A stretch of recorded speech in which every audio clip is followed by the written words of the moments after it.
Hello guys, I am निकी और आप देख रहे हैं अपना YouTube channel IQ students point.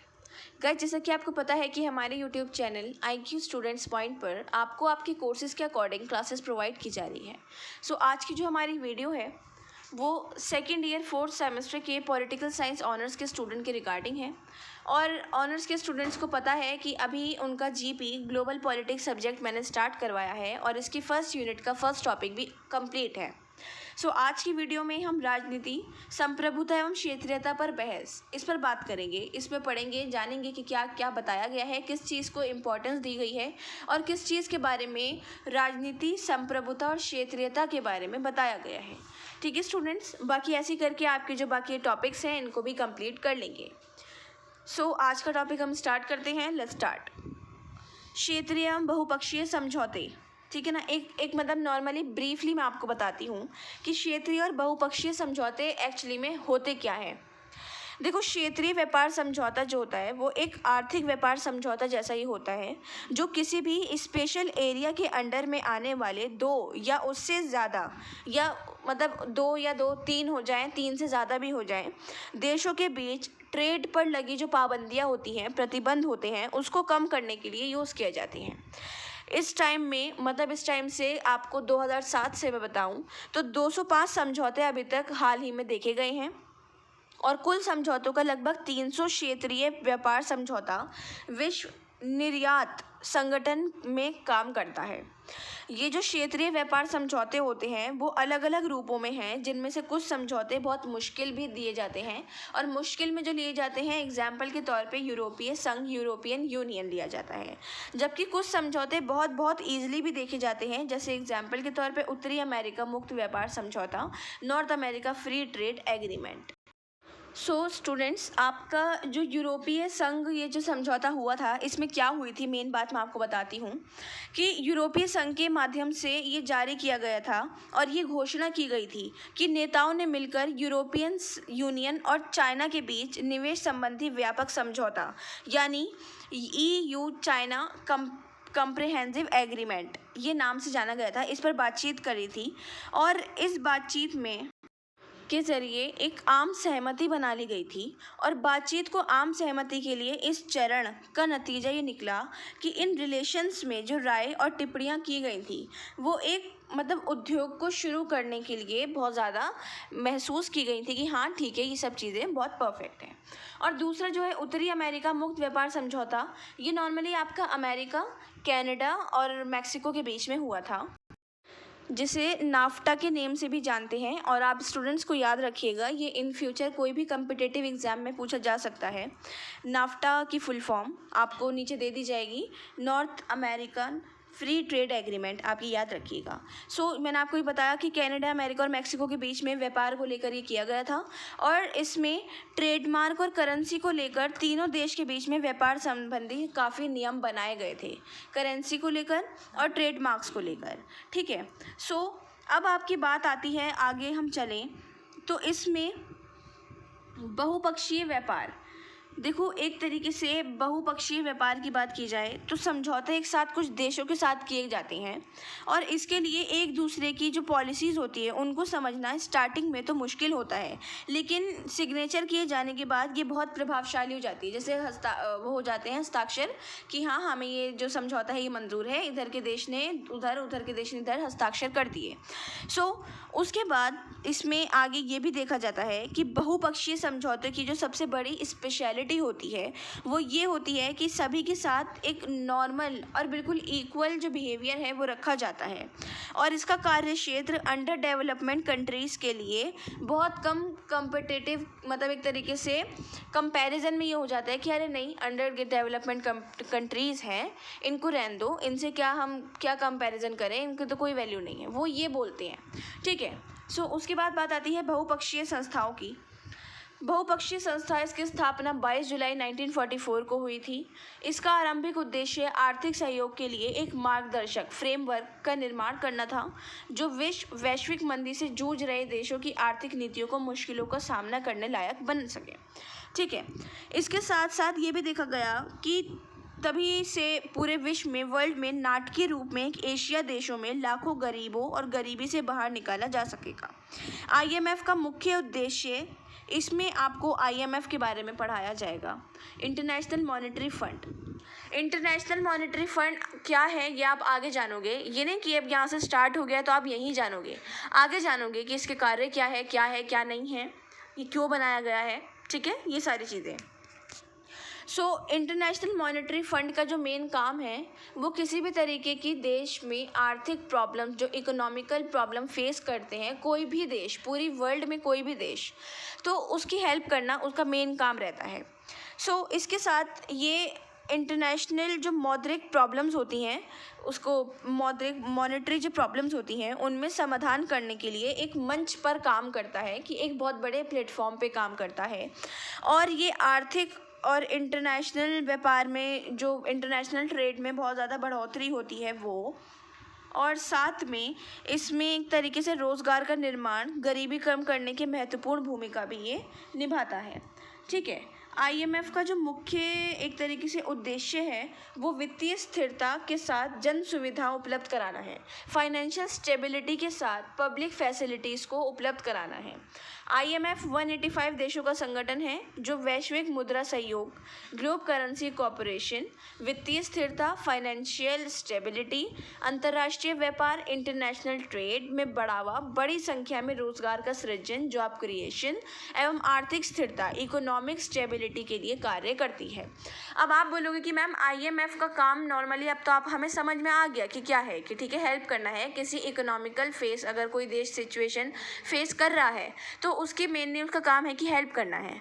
तो ये प्रॉब्लम्स आती कब है, कोई नेचुरल प्रॉब्लम आ गई, मान लो भूकंप आया, भूकंप आने से सुनामी भी आ जाती है, जब प्लेट्स हिलती हैं तो उसकी वजह से समुद्र का पानी, सब चीज़ें इधर उधर होने लगती हैं, उसकी वजह से कुछ एक्स्ट्रा ज़्यादा परेशानी हो गई है देश में, किसी देश की कोई स्टेट में, बहुत सारी स्टेट्स में, मान लो कि पूरे 30 स्टेट्स हैं एक देश में, और 30 में से 15 या 16 17 स्टेट्स बिल्कुल ख़राब हो गई हैं, और उसके लिए जो वो पूरा देश है वो पैसे नहीं लगा सकता, तो इंटरनेशनल मॉनेटरी फंड जो है वो अपने पास से उनको मुद्रा कोष देते हैं, ताकि वो लोगों का ये जो गरीबी बढ़ गई है, पॉवर्टी आ गई है, प्रॉब्लम्स आ गई हैं, उन सबको फेस किया जा सके पैसों के दम पे, ठीक है। उसके बाद अंतर्राष्ट्रीय मुद्रा कोष के कार्य। अंतर्राष्ट्रीय मुद्रा कोष के कार्य क्या हैं कि देखो, अंतर्राष्ट्रीय मुद्रा कोष पूंजी निवेश के लिए एक प्रतिस्पर्धात्मक लाभ पहुंचाती है। ये लाइन अपने माइंड में बिठा लो कि इंटरनेशनल मॉनेटरी फंड जो है वो पूंजी निवेश के लिए एक प्रतिस्पर्धात्मक लाभ पहुंचाती है। वैश्वीकरण से न केवल आर्थिक नीति प्रभावित होती है बल्कि श्रम व्यापार भी प्रभावित होता है। ऐसे में सदस्य देशों की सहायता द्वारा इंटरनेशनल मॉनेटरी फंड जो है वो कठिनाइयों में पड़े देशों की मदद करता है, ठीक है स्टूडेंट्स।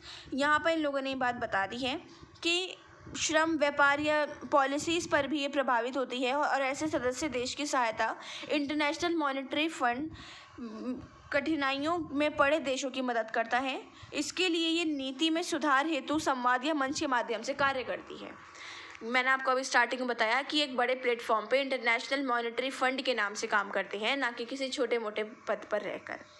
वैश्वीकरण के माध्यम से आर्थिक रूप से कमज़ोर देशों की सहायता करने के लिए इंटरनेशनल मॉनेटरी फंड के बहुत इंपॉर्टेंट कार्य हैं, और वो क्या क्या हैं कि इंटरनेशनल मॉनेटरी फंड जो है वो आर्थिक कठिनाइयों से उभरने वाले सदस्यों देशों को ऋण मुहैया कराता है, पैसे देता है, और साथ में मतलब एक तरीके से ये भी बताया गया कि वो सदस्य राष्ट्र की सरकार और केंद्रीय बैंकों का जो इंटरनेशनल अनुभव होता है उसके आधार पर जो इकोनॉमिकल स्टेबिलिटी है उसको समझते हुए पैसे देने की कोशिश करता है, सलाह करता है, बातचीत करता है कि ठीक है इतनी ज़्यादा प्रॉब्लम क्रिएट हो गई है, मान लीजिए कि कोई नेचुरल जो आपदाएं होती हैं उन सब डिज़ास्टर्स के अलावा कोई मैन मेड चीज़ हुई है, दंगे हो गए या फिर लड़ाई झगड़ा दो आपस स्टेट में हो गए हिंदू मुसलमान को लेकर, या किसी और चीज़ को लेकर, कोई नदी बह रही हो उसको लेकर, कुछ भी ऐसी चीज़ को लेकर, और उसमें इतना ज़्यादा नुकसान हो गया कि मैं अभी सिर्फ स्टेट की बात कर रही हूँ, ये माइंड में रखिएगा, मैं 2 कंट्री की बात नहीं कर रही हूँ।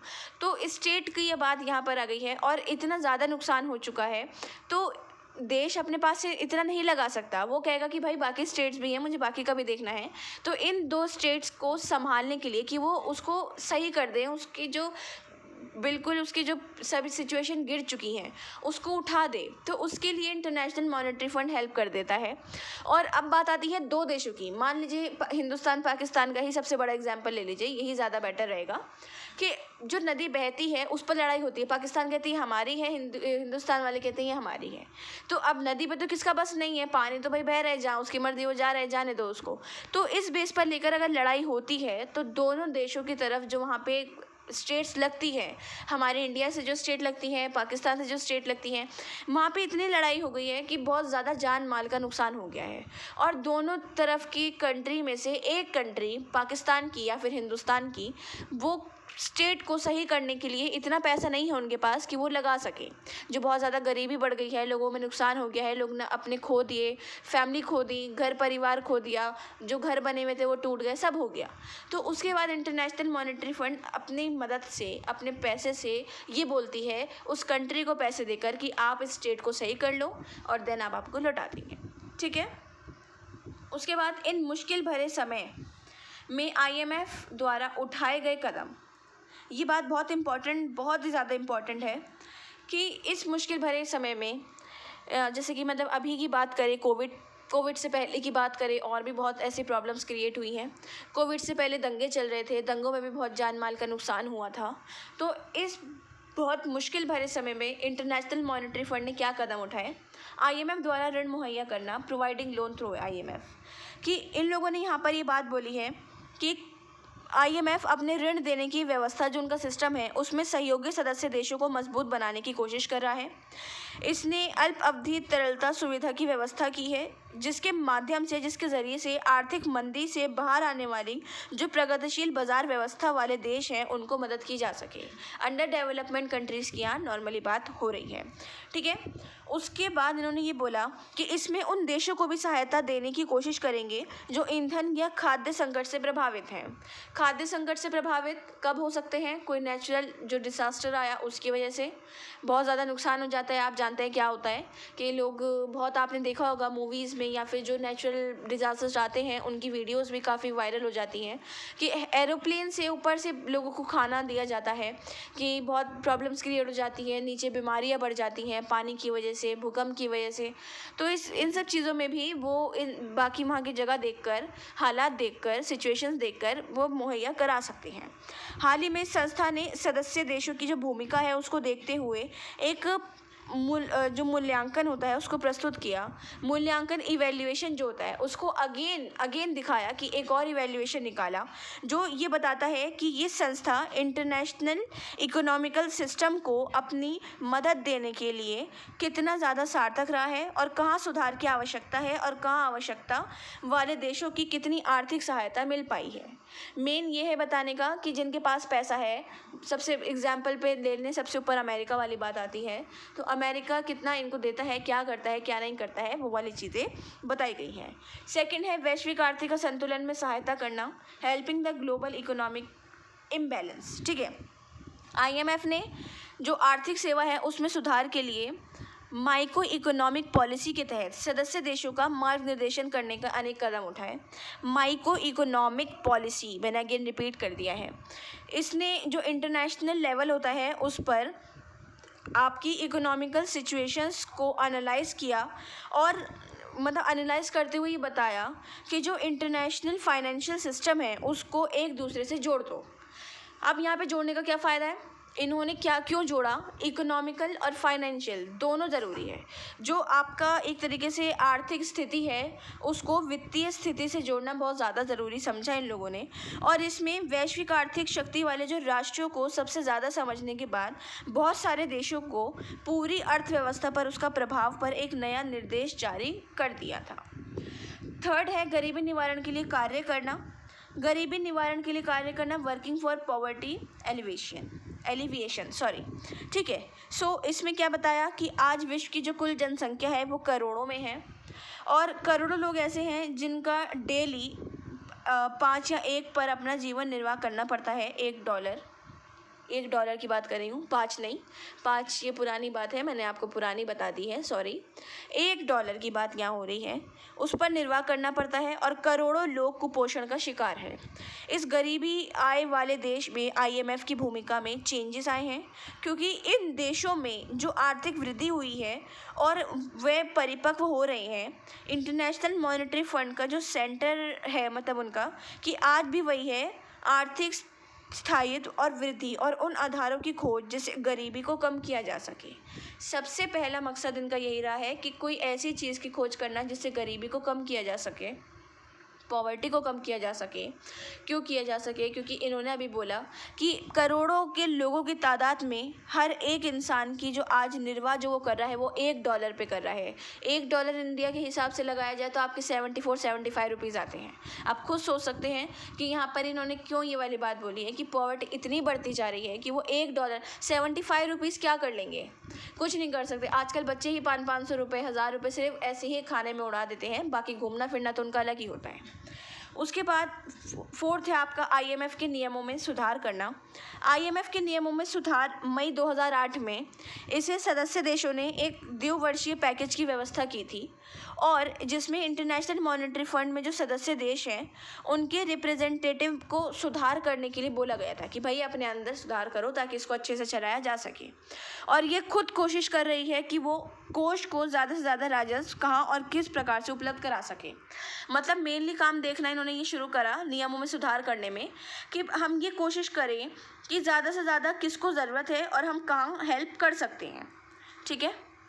अंतर्राष्ट्रीय लोक सेवा के कर्मचारी, अंतर्राष्ट्रीय लोक सेवा के कर्मचारी की बात आए तो यहाँ बताया गया है कि IMF ने वर्तमान में 2600 कर्मचारियों की भर्ती की है, जिसमें 50% आर्थिक विशेषज्ञ हैं, इकोनॉमिकल एक्सपर्ट हैं, और वो IMF के मुख्यालय वॉशिंगटन DC में कार्य करते हैं, जबकि उनमें से कुछ सदस्य देश में स्थायी प्रतिनिधि के रूप में कार्य करते हैं। ठीक है स्टूडेंट्स, यहाँ पर ये बात जो बताई गई है उसके साथ ये भी बोला गया कि IMF के तहत 8 कार्यान्वयन विभाग कार्य करते हैं, और वो प्रमुख विभाग कौन कौन से हैं? वित्तीय विभाग, फाइनेंशियल डिपार्टमेंट क्या करता है कि वित्तीय संसाधनों का संरक्षक है और उसका उपयोग और प्रबंधन करता है। सेकंड है राजकोषीय विभाग। राजकोषीय विभाग जो है ये सदस्य देशों को एक लोक वित्तीय और नीतिगत जो टेक्निक्स होती हैं उनकी सलाह देता है पॉलिसी बनाने की। ठीक है, मेनली बात यहाँ पे ये पॉलिसी बनाने की। मौद्रिक विभाग, मॉनेटरी डिपार्टमेंट क्या करता है? वो वित्तीय क्षेत्र और पूंजी बाजार पर नज़र रखता है।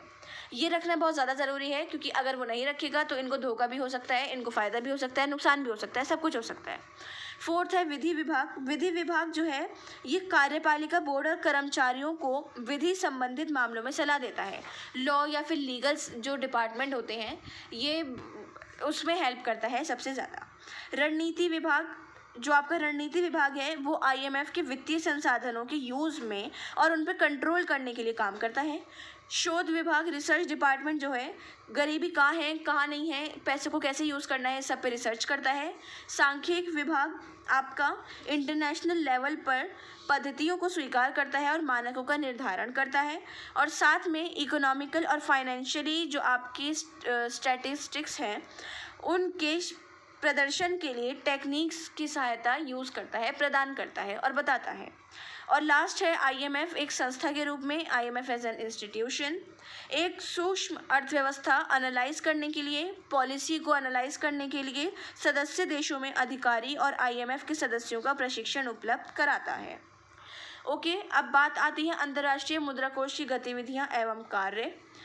अंतर्राष्ट्रीय मुद्रा कोष का जो गोल है वो इंटरनेशनल सिस्टम में एक स्थायित्व और उसको लेवल बनाना, मतलब जैसे वो इम्बैलेंस अभी वाली बात आई थी ना पीछे, तो उसको बैलेंस में करने वाला काम यहाँ पर आता है। इनका जो लक्ष्य है वो 3 प्रकार से प्राप्त उनको होता है: वैश्विक अर्थव्यवस्था और सदस्य राष्ट्रों की अर्थव्यवस्था को एक साथ लेकर, सदस्य राष्ट्रों को ऋण मुहैया कराकर जिससे कि वो मुश्किल से भुगतान कर पाते हैं, कि मतलब उनको ज़्यादा ईजी हो जाए, और साथ में सदस्य राष्ट्रों को व्यवहारिक रूप से सहायता पहुंचाकर। ठीक है, उसके बाद बात आती है इंटरनेशनल मॉनेटरी फंड के कार्य क्षेत्र 4 टॉपिक्स में बांटे गए हैं। पहला है आर्थिक निगरानी। आर्थिक निगरानी में क्या बताया गया कि जब कोई राष्ट्रीय इंटरनेशनल मॉनेटरी फंड की सदस्य ग्रहण करता है तो इस बात से वो सहमत होता है कि उसकी फाइनेंशियली और इकोनॉमिकल जो पॉलिसीज़ हैं वो इंटरनेशनल जो समुदाय हैं उसके क्षेत्र से अधीन होंगी, और वो ये भी वचन देते हैं कि वो तार्किक मूल्य और स्थायित्व पर आर्थिक विकास के लिए नीतियाँ बनाएंगे। मतलब आर्थिक निगरानी ये कि जैसे कि उनकी खुद की, अगर उन्होंने ज्वाइन किया है तो उनकी खुद की जो फाइनेंशियल और इकोनॉमिकल सिचुएशंस हैं वो ठीक हों। दूसरा है राष्ट्रीय की निगरानी। राष्ट्रीय की निगरानी में एक व्यापक विचार वर्ष के मंच का रूप ले लेता है, जबकि देश दूसरे देश से मिलते हैं और एक इम्पॉर्टेंट जो मुद्दे होते हैं उन पर चर्चा करते हैं, और ये विचार विमर्श अनुच्छेद 4 के तहत की जाती है, जिसका जो प्रावधान है वो इंटरनेशनल मॉनेटरी फंड के एग्रीमेंट में किया जाता है कि अगर कोई बातचीत हुई है तो उसके बाद एग्रीमेंट होता है कि भाई ये वाली बातचीत पूरे टाइम में हुई है और अब इसको दे जाए। अनुच्छेद 14 जो है वो ये सलाह के अनुसार इंटरनेशनल मॉनेटरी फंड का एक आर्थिक विशेषज्ञ जो इकोनॉमिकल एक्सपर्ट्स हैं उनके ग्रुप किसी देश में जाता है और वहाँ से एक आर्थिक और वित्तीय आंकड़े प्राप्त करके लाता है कि भैया ये देखो कि इनका ज़्यादा वो तो नहीं है, क्योंकि वहाँ वो बैठे हुए उनको तो नहीं पता लग रहा पूरे यूनिवर्स में कितनी कंट्रीज़ हैं, कितनी सारी हैं, उनको नहीं पता लग सकता कि कहाँ पर कि दंगे हो रहे हैं, कहाँ पे नेचुरल डिज़ास्टर्स आए हैं, क्या हुआ है क्या नहीं हुआ है। हालांकि आप मुझसे ही बोलोगे कि मैम अब तो नेट का ज़माना है, हमें इंडिया में बैठ के पता चल जाता है, तो उन्हें क्यों नहीं लगेगा? उन्हें इसलिए नहीं लगेगा क्योंकि उनके पास और भी बहुत काम होते हैं। उनको कंट्री के साथ स्टेट्स को भी काफ़ी ध्यान में रखना पड़ता है, और जो चीज़ें उनको सही करनी है वो उस पर भी बहुत ज़्यादा काम कर रहे होते हैं। दैट्स वाई वो इतना ज़्यादा ध्यान नहीं देते हैं। वो ये कोशिश करते हैं कि अपनी टीम बनाकर पूरे एक्सपर्ट की वो ज़्यादा विजिट करें, वो ज़्यादा अच्छे तरीके से पहचान सकते हैं। ठीक है, उसके बाद है वैश्विक निगरानी। वैश्विक निगरानी में क्या बताया गया है कि वैश्विक निगरानी इंटरनेशनल मॉनेटरी फंड के कार्यपालिका बोर्ड द्वारा की जाती है। ठीक है, जो वैश्विक आर्थिक स्थिति और जो डेवलपमेंट है उसके नए नज़रिए पर देख सकें कि कैसे हम अच्छे और डेवलपमेंट कर सकते हैं। इसमें एक प्रस्तुत जो विचारधारा है उसको विश्व आर्थिक सर्वे और जो आपका वैश्विक वित्तीय स्थिरता होती है उसके रिपोर्ट पर आधारित की जाती है। वही सेम वो विजिट वाली बात कि आप लोग विजिट करते हैं, एक्सपर्ट को विजिट करवाते हैं और दिखवाते हैं कि कंट्रीज़ में क्या चल रहा है क्या नहीं चल रहा है। और लास्ट है तकनीकी सहायता। तकनीकी सहायता इंटरनेशनल मॉनेटरी फंड जो है वो टेक्निकल एक्सपर्ट्स के माध्यम से सदस्य देशों को टेक्निकल जो उनकी प्रॉब्लम्स हैं और उनकी हेल्प है वो करते हैं, प्रॉब्लम्स को सॉल्व करते हैं, और साथ में एक व्यापक प्रशिक्षण की व्यवस्था भी उपलब्ध करते हैं। और ये मौद्रिक और जो बैंकिंग होते हैं ये सारी पॉलिसीज़, एडमिनिस्ट्रेशन, इन सब की जो सांख्यिक स्ट्रेटेजिक्स जो होती हैं उनको ध्यान में रखते हैं। और साथ में इसका उद्देश्य सदस्य देशों की आर्थिक नीति को इम्प्लीमेंट करना होता है। ठीक है, आर्थिक नीति जो उनकी इकोनॉमिकल पॉलिसीज़ होती हैं वो अच्छी हैं कैसी नहीं है, उसको इम्प्लीमेंट करना इनका मेन फोकस होता है। सो स्टूडेंट्स, आपका फर्स्ट टॉपिक वैश्वीकरण को समझना एवं वैकल्पिक परिप्रेक्ष्य खत्म हो गया है। सेकंड टॉपिक राजनीति, संप्रभुता एवं क्षेत्रीयता पर बहस आज की क्लास में खत्म हो गया है। नेक्स्ट क्लास में हम सांस्कृतिक एवं प्रौद्योगिक आयाम करेंगे एंड देन आपका ये बाकी सारे कंप्लीट कर लेंगे। सो आज की क्लास को लेकर कोई क्वेश्चन हो, डाउट हो या सजेशन हो तो आप हमसे कमेंट बॉक्स या हमारे टेलीग्राम चैनल पर पूछ सकते हैं। So thanks for the watching and best of luck all.